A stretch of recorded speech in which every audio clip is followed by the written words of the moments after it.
Hi ಸ್ನೇಹಿತರೆ, ಭಗತ್ ಸಿಂಗ್ ಅವರು ಭಾರತದ ಸ್ವಾತಂತ್ರ್ಯ ಹೋರಾಟದ ಅತ್ಯಂತ ಧೈರ್ಯಶಾಲಿ ಕ್ರಾಂತಿಕಾರರಲ್ಲಿ ಒಬ್ಬರು.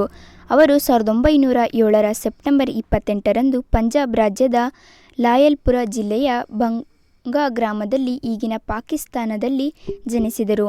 ಅವರ ತಂದೆ ಕಿಶನ್ ಸಿಂಗ್ ಮತ್ತು ತಾಯಿ ವಿದ್ಯಾವತಿ ಇಬ್ಬರೂ ಸ್ವಾತಂತ್ರ್ಯ ಹೋರಾಟದಲ್ಲಿ ಬೆಂಬಲ ನೀಡಿದವರು. ಬಾಲ್ಯದಿಂದಲೇ ದೇಶಭಕ್ತಿ ಅವರಲ್ಲಿ ಗಾಢವಾಗಿ ಬೆಳೆದಿತ್ತು.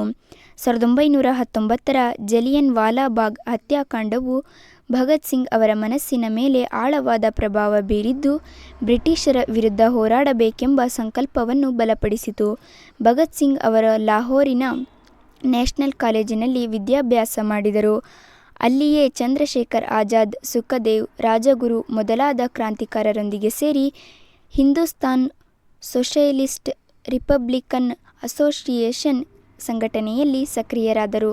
1928ರಲ್ಲಿ ಲಾಲಾ ಲಜಪತ್ ರಾಯ್ ಅವರ ಮರಣಕ್ಕೆ ಕಾರಣವಾದ ಬ್ರಿಟಿಷ್ ಅಧಿಕಾರಿಗೆ ಸಾಂಡರ್ಸ್ಟನ್ನನ್ನು ರಾಜಗುರು ಗುಂಡಿಕ್ಕಿ ಹತ್ಯೆ ಮಾಡಿದಾಗ ಭಗತ್ ಸಿಂಗ್ ಸಹ ಭಾಗಿಯಾಗಿದ್ದರು. ನಂತರ 1929ರಲ್ಲಿ ದೆಹಲಿ ಕೇಂದ್ರ ವಿಧಾನಸಭೆಯಲ್ಲಿ ಬ್ರಿಟಿಷರ ಅನ್ಯಾಯ ಕಾನೂನುಗಳಿಗೆ ವಿರೋಧವಾಗಿ ಬಾಂಬ್ ಎಸೆದು ಸ್ವಯಂ ಬಂಧನಕ್ಕೊಳಗಾದರು.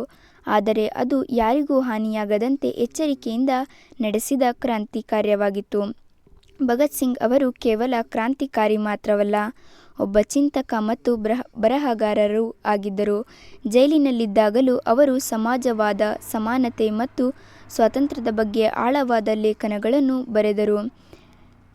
ಕೊನೆಗೆ 1931ರ ಮಾರ್ಚ್ 23ರಂದು ಭಗತ್ ಸಿಂಗ್, ಸುಖದೇವ್ ಮತ್ತು ರಾಜಗುರುರನ್ನು ಬ್ರಿಟಿಷ್ ಸರ್ಕಾರವು ಲಾಹೋರಿನಲ್ಲಿ ಗಲ್ಲಿಗೇರಿಸಿತು. ಕೇವಲ 23 ವರ್ಷದ ಯುವಕನಾಗಿದ್ದರೂ ಭಗತ್ ಸಿಂಗ್ ಅವರ ತ್ಯಾಗ ಮತ್ತು ದೇಶಪ್ರೇಮ ಭಾರತದೆಲ್ಲೆಡೆ ಜನರಲ್ಲಿ ಸ್ವಾತಂತ್ರ್ಯದ ಜ್ವಾಲೆಯನ್ನು ಇನ್ನಷ್ಟು ಪ್ರಜ್ವಲಿಸಿತು. ಅವರು ಇಂದಿಗೂ ಭಾರತದ ಯುವ ಜನತೆಗೆ